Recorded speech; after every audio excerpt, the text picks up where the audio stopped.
नमस्कार, आर्या न्यूज देख रहे हैं आप और मैं आपके साथ अलका सिंह। बुलेटिन में आपका बहुत बहुत स्वागत है। रुक करते हैं खबरों का। कन्नौज में छिबरामऊ विशुनगढ़ रोड पर ड्रग्स इंस्पेक्टर की छापेमारी से मेडिकल संचालकों में हड़कंप मच गया। कई मेडिकल संचालक दुकान का शटर बंद कर फरार हो गए। वहीं झोला छाप डॉक्टरों के भी शटर इस दौरान बंद मिले। अगली खबर की तरफ बढ़ते हैं। मुख्यमंत्री के सलाहकार प्रदीप शर्मा का बयान सामने आया है। उन्होंने कहा कि हमारे खाने के सारे सामान में रासायनिक केमिकल मिले हैं, जिससे चलते हमारी जिंदगी छोटी होती जा रही है और बीमारियां बढ़ती जा रही हैं। ये बातें उन्होंने गरियाबंद में आयोजित जैव विविधता कार्यक्रम में कही। आगे उन्होंने कहा कि कब तक हम प्रकृति का विनाश करेंगे। प्रकृति के असंतुलन के चलते ही बड़े बड़े शहरों में आपदाएं देखने को मिल रही हैं। भूस्खलन, नदियों नालों में व्यापक बाढ़, समुद्र में सुनामी। आखिर प्रकृति भी अपने असंतुलन को कब तक बर्दाश्त करेगी।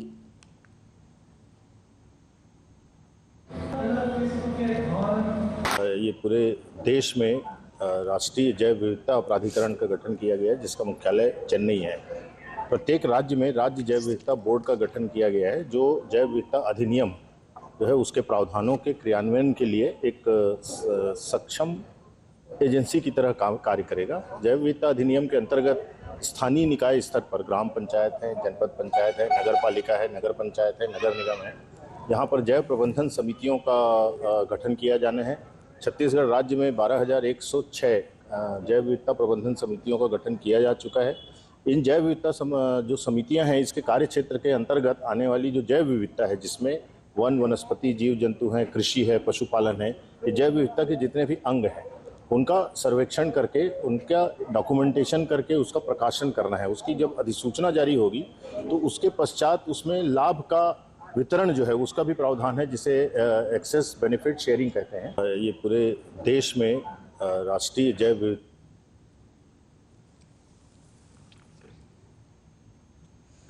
वहीं कैबिनेट मंत्री अमरजीत भगत के मुख्य आतिथ्य में सीतापुर में जिला स्तरीय कर्मा महोत्सव का गुरुवार को भव्य समापन किया गया। 2 अक्टूबर से चल रहे इस कर्मा महोत्सव में कर्मा, सुआ और शैल नृत्य विधाओं में कलाकारों ने प्रस्तुति दी और प्रतियोगिता में हिस्सा लिया। कैबिनेट मंत्री भगत ने विजेता टीमों को पुरस्कार वितरित किए, साथ ही आयोजन को सफल बनाने के लिए सभी के प्रति आभार व्यक्त किया।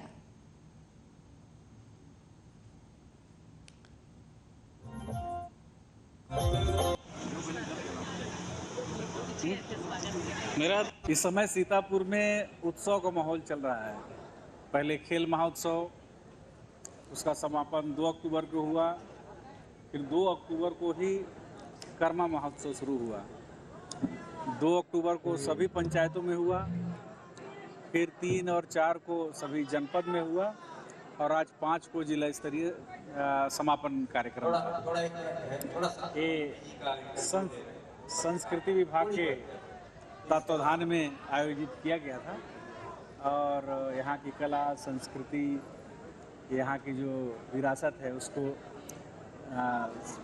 संरक्षित करने के लिए, विकसित करने के लिए, आदिवासी जो संस्कृति है उसको स्थापित करने के लिए, छत्तीसगढ़ की संस्कृति को स्थापित करने के लिए एक प्रयास है और हमने देखा कि इसको खूब लोगों ने पसंद किया है और आगे भी इस प्रकार का आयोजन होता रहेगा, ताकि अपने क्षेत्र में जो यहाँ की।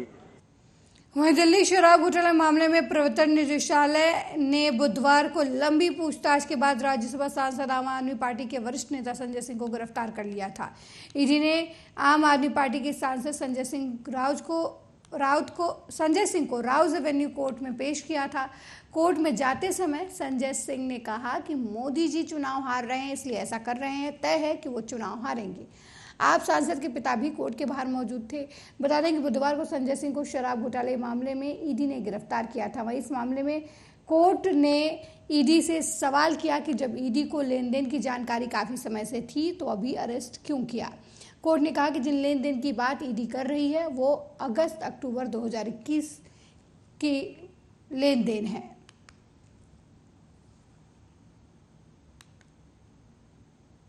वहीं दिल्ली में कथित शराब नीति में घोटाला मामले में दोनों तरफ से सियासत जो है वो गर्मा गई है। एक तरफ बीजेपी के नेता जो हैं वो प्रदर्शन कर रहे हैं, वहीं दूसरी तरफ आम आदमी पार्टी के नेता भी बीजेपी कार्यालयों के बाहर जाकर प्रदर्शन कर रहे हैं और संजय सिंह की गिरफ्तारी का विरोध कर रहे हैं। अब आम आदमी पार्टी ने राज्यसभा सांसद संजय सिंह की गिरफ्तारी का विरोध तेज करते हुए गुरुवार को दिल्ली में बीजेपी कार्यालय के बाहर आप कार्यकर्ताओं ने विरोध प्रदर्शन किया। इस दौरान प्रवर्तन निदेशालय के खिलाफ जमकर नारेबाजी भी आप कार्यकर्ताओं की तरफ से की गई।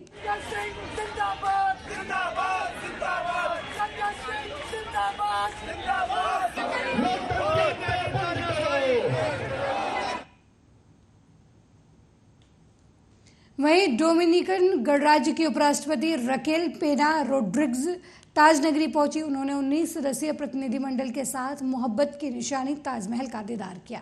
रॉयल गेट से ताजमहल की पहली झलक देखने पर ही उपराष्ट्रपति खुशी से उछल पड़ी। वो एकटक ताजमहल की खूबसूरती को निहारती रहीं। करीब 1 घंटे से अधिक समय तक वो ताजमहल में मौजूद रहीं। इस दौरान उन्होंने टूरिस्ट गाइड से ताजमहल के इतिहास और पच्चीकारी की जानकारी ली। खूब फोटोग्राफी और वीडियोग्राफी भी कराई। उन्होंने विजिटर बुक में ताजमहल की खूबसूरती में कसीदे लिखे। बता दें कि डोमिनिकन गणराज्य की 40वीं उपराष्ट्रपति रकेल पेना रोड्रिग्स भारत दौरे पर आई हैं। डोमिनिकन गणराज्य के उपराष्ट्रपति की ये पहली भारत यात्रा है। भारत और डोमिनिकन गणराज्य अपने द्विपक्षीय संबंधों की 25वीं वर्षगांठ मना रहे हैं। ऐसे में उनकी ये यात्रा काफ़ी अहम मानी जा रही है, क्योंकि डोमिनिकन गणराज्य लैटिन अमेरिका और कैरेबियाई क्षेत्र में भारत का एक महत्वपूर्ण भागीदार है।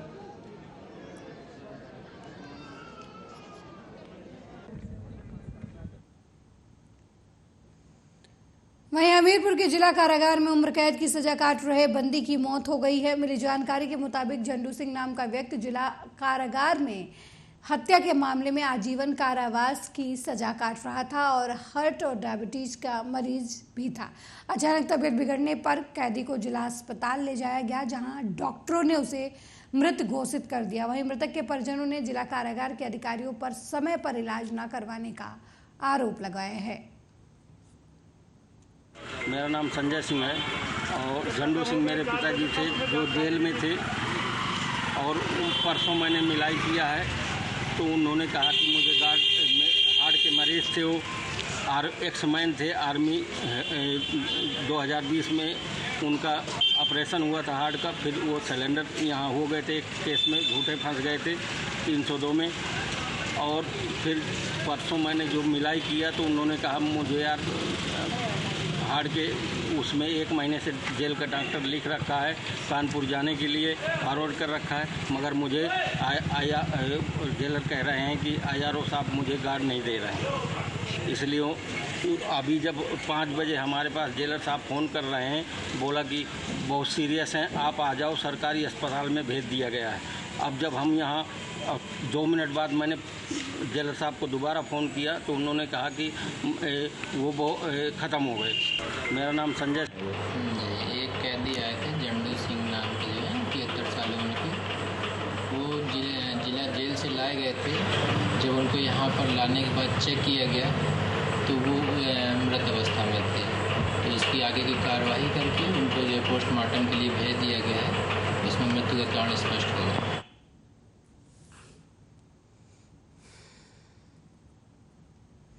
विंध्याचल में महिला के साथ हुए छिनैती के मामले में पुलिस की बड़ी कार्रवाई देखने को मिली है। लालगंज गैपुरा मार्ग पर हुई मुठभेड़ में पुलिस ने 2 बदमाशों को गिरफ्तार किया है।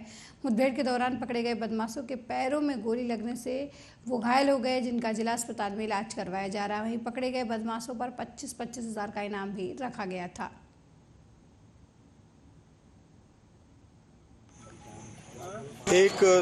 दो लोगों ने गैंग बनाकर 2 लोग काम कर रहे थे और लगातार शहर एरिया में अलग अलग जगहों पर ये लोग मोबाइल, पर्स, चेन इत्यादि की स्नैचिंग कर रहे थे। तो इस चीज़ को हम लोग लगातार इनके पीछे लगे हुए थे और हाल में ये घटना 2 दिन पहले थाना विंध्याचल क्षेत्र में हुई थी, जिसमें कि एक महिला का पर्स इन लोगों ने छीन लिया था। तो उसके बाद से ही हम लोग के जनपद की SOG टीम लगातार एक्टिव थी। इस चीज़ को लेकर इन पर इनाम भी घोषित किया गया था। दोनों पर 25-25 हज़ार रुपये का इनाम घोषित था और आज भी इनके बारे में हम लोग को सूचना मिली थी, तो उसी सूचना पर हम लोगों ने कार्रवाई करते हुए इनको पकड़ने का प्रयास किया।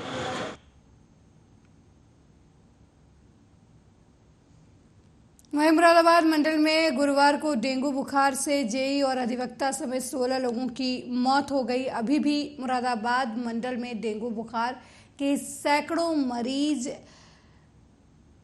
भर्ती हैं। आपको बता दें कि अस्पतालों में मरीजों की आवक इतनी ज़्यादा है कि बेड कम पड़ रहे हैं। हालांकि स्वास्थ्य विभाग की टीम लगातार लोगों की जांच और इलाज कर रही है, लेकिन जिले में लगातार मरीजों की संख्या डेंगू से पीड़ित बढ़ रही है।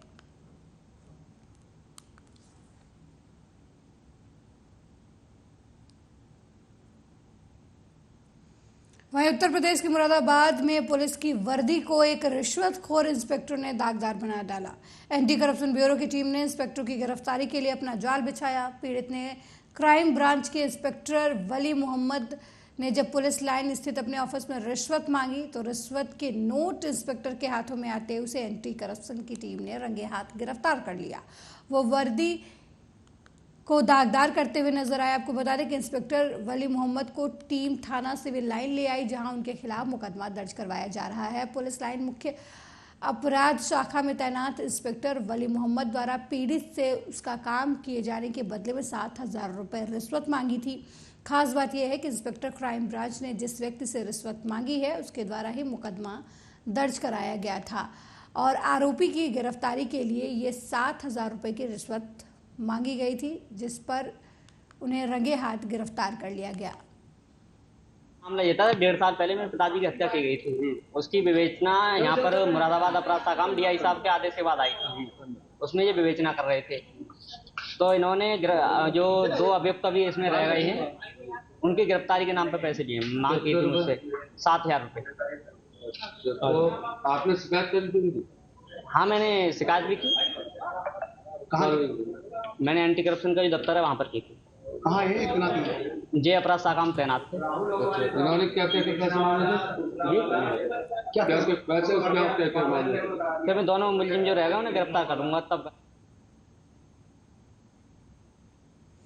वहीं रायबरेली में हुए दर्दनाक हादसे में बच्चों को स्कूल छोड़ने जा रहे बाइक सवार पिता के हादसे में मौत हो गई। आपको बता दें कि ट्रैफिक की वजह से बाइक का संतुलन बिगड़ गया, जिसकी वजह से बाइक सवार व्यक्ति ट्रक के नीचे आ गया। इस हादसे में ट्रक के पहिए जड़ जाने की वजह से व्यक्ति की मौत हो गई। हालांकि बाइक पर सवार बच्चे को मामूली चोटें आई हैं। वहीं इस घटना के बाद लालगंज कस्बे में लोगों में गुस्सा देखने को मिला। उन्होंने सड़क जाम कर ट्रैफिक व्यवस्था के खिलाफ जमकर नारेबाजी की। वहीं घटना की जानकारी पाकर मौके पर पहुंची पुलिस ने शव को कब्जे में लेकर पोस्टमार्टम के लिए भेज दिया और ट्रक ड्राइवर को हिरासत में लेकर अग्रिम कार्रवाई में जुट गई।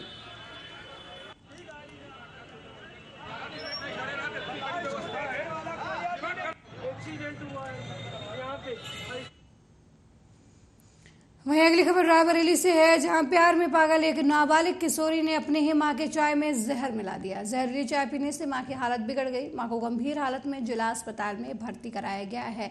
बताया जा रहा है कि बेटी की मां प्रेम प्रसंग के चलते बेटी पर पाबंदी लगा रही थी, जिसकी वजह से बेटी अपनी मां को दुश्मन समझने लगी और प्रेमी से जहर मंगाकर चाय में मिलाकर मां को पिला दिया, जिससे लड़की की मां की हालत बिगड़ गई। उन्हें अस्पताल में भर्ती कराया गया है, जहां उनकी हालत गंभीर बताई जा रही है।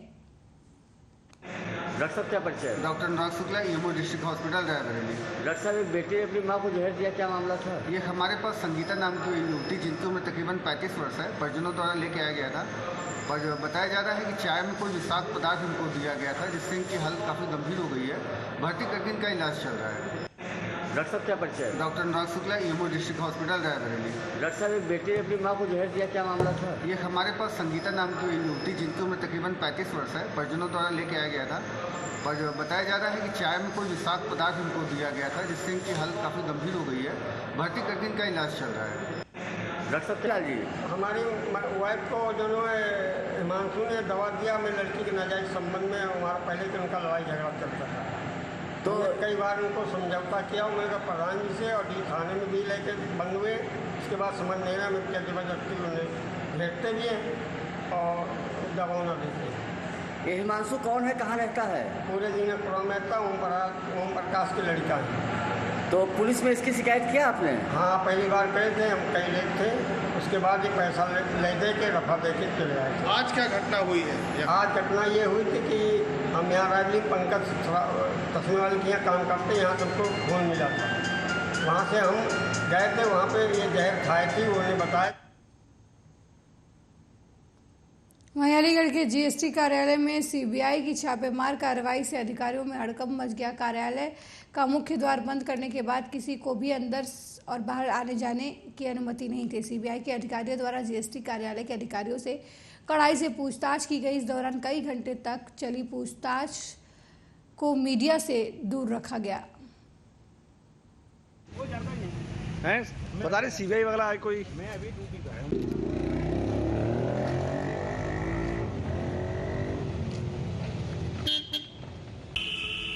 शेयर तो तब होगा ना जब कन्नौज के नसरापुर पहुंचे पूर्व सीएम अखिलेश यादव ने मृतक विधायक अनिल दोहरे के घर पहुंचकर शोकाकुल परिवार से मिलकर संवेदना व्यक्त की और थोड़ी देर रुककर वो फिर सफाई के लिए रवाना हो गए। आपको बता दें कि विधायक का अंतिम संस्कार महादेवी घाट पर किया जाएगा। उसके पहले लगातार कार्यकर्ताओं का उनके घर आने का सिलसिला जारी है। लोग उन्हें श्रद्धांजलि अर्पित कर रहे हैं। इसी कड़ी में पूर्व सीएम अखिलेश यादव भी उनके घर पर पहुंचे थे और पीड़ित शोकाकुल परिवार को ढांढस बंधाया। इतना बेहतर हमें इलाज रखना पड़ेगा जिससे बहुत से लोगों की जान बचाई जा सके और समय पर जानकारी हो, समय पर सही डायग्नोस हो, समय पर सही इलाज मिल जाए तो शायद हमें इतनी कम उम्र में लोगों को खोना नहीं पड़े।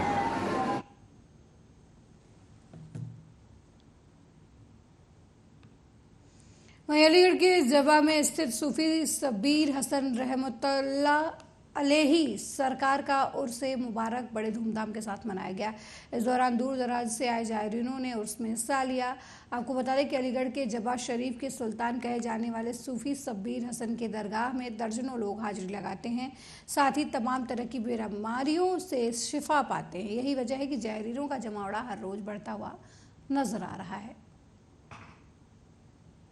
ये हजरत सूफी शब्बीर हसन रहमतुल्लाह सरकार का है और इनका 24वां सालाना उर्स हर साल मनाया जाता है बड़ी धूमधाम से। कहाँ पर दरगाह है? ये जमा शरीफ में, नगर पंचायत जमा में। क्या खासियत है? ये हमारे हजरत हैं ख्वाजा सूफी शब्बीर हसन रहमतुल्लाह जो हमारे पीर मुर्शिद भी हैं और ये जमा शरीफ ब्लॉक के पास मनाया जाता है।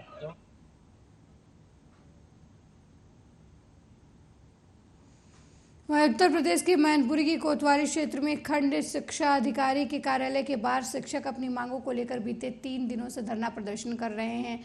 वहीं धरना प्रदर्शन को लेकर शिक्षा विभाग के आला अधिकारियों ने धरना कर रहे शिक्षकों को अपनी सफाई दी। उन्होंने बताया कि धरना प्रदर्शन कर रहे शिक्षकों की मांगें मान ली गई हैं, लेकिन शिक्षक दबाव बनाने के लिए और कार्रवाई से बचने के लिए धरना प्रदर्शन कर रहे हैं। अच्छा, आपके खटेकपुर में एक पूर्व माध्यमिक विद्यालय है, कितने बच्चे आते हैं उसमें? उसमें 5-6। टीचरों की संख्या कितनी होगी? टीचरों की 5-6 होगी। आखिर में ऐसी क्या वजह है जो लग रहा है कि बच्चे कम है और टीचर ज़्यादा? पढ़ाते नहीं सही। अच्छा, आप भी कुछ बता रहे थे कि आपके बच्चे के साथ? हमारी बच्ची अब तो बीए कर चुकी है, उससे पहले तो गुणा भाग वो भी जल्द था, उसी दिन नहीं। अच्छा, एक सर जिस तरह से यहाँ पर बच्चों की कमी है, क्या क्या कारण है? शिक्षक कार्य नहीं करते, रुचि नहीं लेते नहीं। कैसे लेते ही नहीं, बैठे रहते वहाँ। आप मौजूदा प्रधान है, आपने कभी नहीं कहा टीचरों से कि लेडीज हैं, हम बहुत कम जाते हैं। लेडीज हैं इसलिए नहीं जाते हैं। अच्छा, अगर जो बात करें कायाकल्प के लिए विद्यालय की, तो इसमें जो ना अभी देखने को मिल रहा है कि बिल्कुल जर्जर स्थिति है एक तरह की, न तो पुताई है, न रंगाई है, न अंदर है, न बाहर है। इसके लिए क्या आपके खाते में बजट आता है? क्या हमारे में तो नहीं आता गया, लेकिन कितने सालों से उसकी पुताई नहीं हुई सर? 8 साल हुई, शायद 2 साल नहीं हुई। 2 साल है? 2 साल में नहीं बनी। जी, जो आरोप लगाए जा रहे हैं वो बिल्कुल पूर्ण रूप से निराधार हैं और ये जो धरना प्रदर्शन चल रहा है उनकी मांगें ऐसी मांगें हैं जिनमें से कई सारी मांगें पूरी की जा चुकी हैं और इसके बाद भी इस धरने को एक अलग रूप दिया जा रहा है और दबाव बनाने की कोशिश की जा रही है। कौन दबाव बना रहा है सर? कौन दबाव बनाने की कोशिश कर रहा है? किस बात के चलते दबाव बना रहा है? दबाव इस चीज़ का कि हमारे ऊपर कार्रवाई न की जाए। हम कुछ भी करें, हम विद्यालय जाएं या न जाएं, कार्रवाई ना हो। इनमें से धरने में बैठे लोग हैं जो उनमें से किसी को कोई कार्रवाई हुई है क्या? इनमें से कार्रवाई हो सकता है कि वो हुई हो पहले कार्रवाई। जी, ये जो धरना प्रदर्शन हो रहा है इसकी वास्तविकता ये है कि जो इसके संयोजक हैं अभी यहाँ पर, ये वस्तुतः केवल अपने अहम और स्वार्थ की लड़ाई लड़ रहे हैं। इनकी पत्नी है रीना यादव, प्राथमिक विद्यालय लखवाड़ा में तैनात है। वो कभी विद्यालय जाती नहीं है। अभी हमसे जो पहले BSA कमल सर हैं, उन्होंने निरीक्षण किया था, उसमें ये अनुपस्थित पाई गई, इन पर कार्रवाई की गई थी। इसके बाद खंड शिक्षा अधिकारी ने निरीक्षण किया था, तब भी अनुपस्थित मिली, और अभी मैंने जुलाई में निरीक्षण किया था, तब भी अनुपस्थित मिली। तो इनके ऊपर मैंने कड़ी कार्रवाई की। इसी से क्षुब्ध होकर के जो अरुण यादव हैं, ये धरना प्रदर्शन कर रहे हैं, और इनकी स्वयं की छवि बहुत ही बिगड़ी हुई है। इनके वहाँ जो स्कूल है, वहाँ के गांव के लोगों ने भी लिखित में शिकायत दी है कि ये कभी स्कूल नहीं जाते हैं, और जो स्कूल में काफ़ी समस्याएं हैं। जूनियर जो कंपोजिट है, जूनियर जो कक्षा चलती हैं, उसमें मात्र 15 बच्चे हैं और 4 शिक्षक हैं वहाँ पे, और बच्चे केवल 15 हैं। शिक्षा का स्तर बहुत निम्न है। तो इस तरह की खुद की छवि है, और ये शिक्षकों को बरगला करके बिना मतलब का दबाव बना रहे हैं। जनपद में लगभग 6000 शिक्षक हैं, 6000, वो सभी समय से स्कूल जाते हैं, और जो अपने कार्य के प्रति उदासीन हैं वही इनसे जुड़ रहे हैं। और रही बात जो इन्होंने 8 सूत्री मांगे रखी हैं, तो इनमें जो मांगे हैं वो भी ज़्यादातर पूरी हो चुकी हैं। जैसे कि विगत माह में मैंने लगभग 220 शिक्षकों का चयन वेतनमान लगा दिया है, लगभग 50 शिक्षकों का वेतन जो रुका हुआ था किन्हीं कारणों से वो बहाल किया है।